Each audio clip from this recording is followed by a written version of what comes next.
Hello everyone, and welcome once again to Caleb Likes Books, and today I have another book review for you, this time for a book in Star Wars Legends, or the EU, and that is for Dawn of the Jedi Into the Void by Tim Lebbon. Now this is a book that I had heard some pretty mixed things about, but it was one that I was really interested in reading because of a few reasons. First of all, it's the first chronological Star Wars novel in Legends. It takes place, I think, like 25,000 plus years before the movies. So it's the very first novel in the timeline, and it's one of the earliest stories in the Star Wars Legends timeline in general. So I was very interested in it for that reason. I find the things like the origins of the Jedi and the Sith and the Republic and all that stuff really interesting. I hope we get a show or a movie about that someday.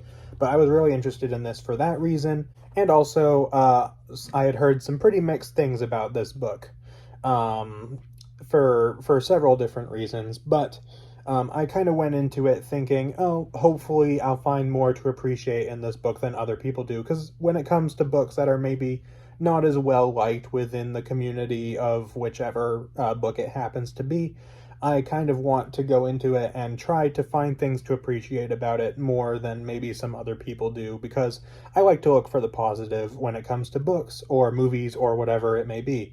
I like to find things to appreciate, and even if the entire thing doesn't work for me, I like to at least say, well, I liked this part, or something like that. So I was hoping, going into this, that I would enjoy it a bit more than what I had heard, and it would end up actually being pretty enjoyable for me. I don't think that was the case, unfortunately. But as usual, starting with the positives with this book, I did enjoy some of the ideas in here.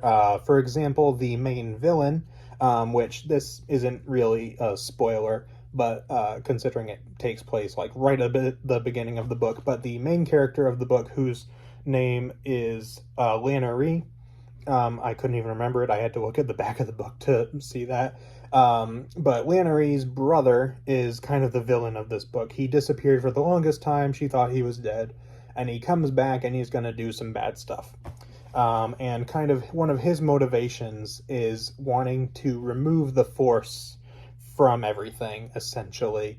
Which is a concept that I really enjoy for a villain. It's an interesting idea of someone who just wants to completely get rid of the Force, and someone who hates the Force and wants to get rid of it because it has this predestiny kind of will influence on people or whatever, and people have to rely on it and all this stuff, and he feels as if, it removes some sense of your own free will or whatever, which is a super interesting idea.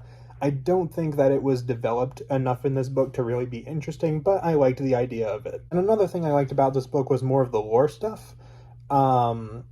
Considering that this takes place 25-ish thousand years before the movies, as well as several thousand years before the next book in the timeline, because the next books after this one are in the Old Republic era, which is like 3,000 or 4,000 years before the movies. So you've got like 20,000 years between this and the next thing in the timeline, in terms of the novels at least.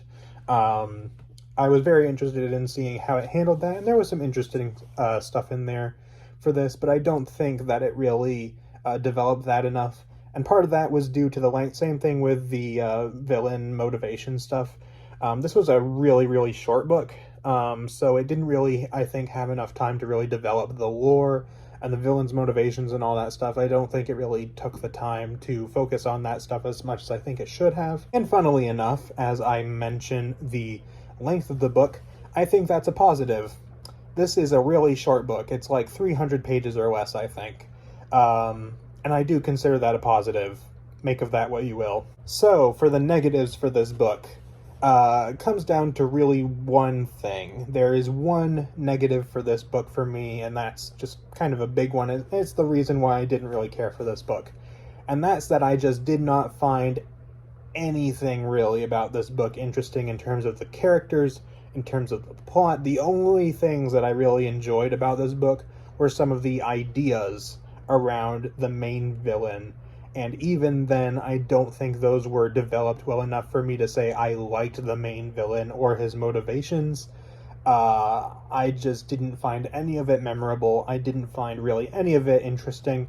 And as I said, I consider the length a positive because it is a very short novel, even for Star Wars standards. There are a lot of the Star Wars tie-in books are pretty short. They're like 300-400 pages most of the time, and this is one of the shorter ones, I believe. And I consider that a positive because it was just so much of a slog for me to get through. In a way, I read through this pretty quickly, actually. I read it in, in total, probably 3-4 hours. So really, it was pretty quick, but it felt like a slog to get through, even though it was that short. And I was actually, by the time I was getting close to the end, I was excited to finish this book, not because I wanted to see how it would end and wrap things up, but because I just wanted it to be over with, which I hate to say, because again, I wanted to like this book, and I go into every book that I read hoping to enjoy it, but this one was just not it for me. That's pretty much all I have to say in terms of particular points with this book. In case you can't tell, wasn't the biggest fan of this one. It wasn't necessarily bad by any means. Like, the characters, the plot, none of that was really bad. I can't really point to anything and say, oh, this didn't work in terms of it just not being good.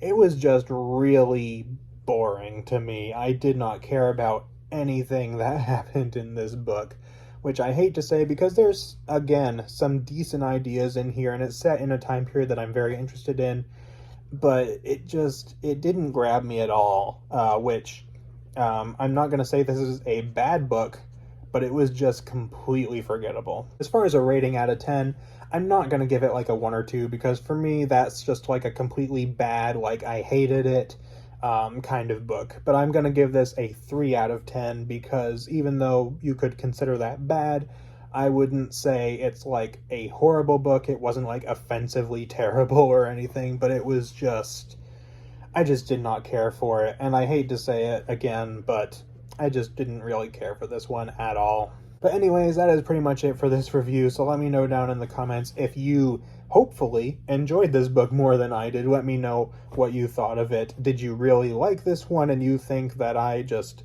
for some reason, completely missed it? Or do you agree that this was just a really weak offering for Star Wars books?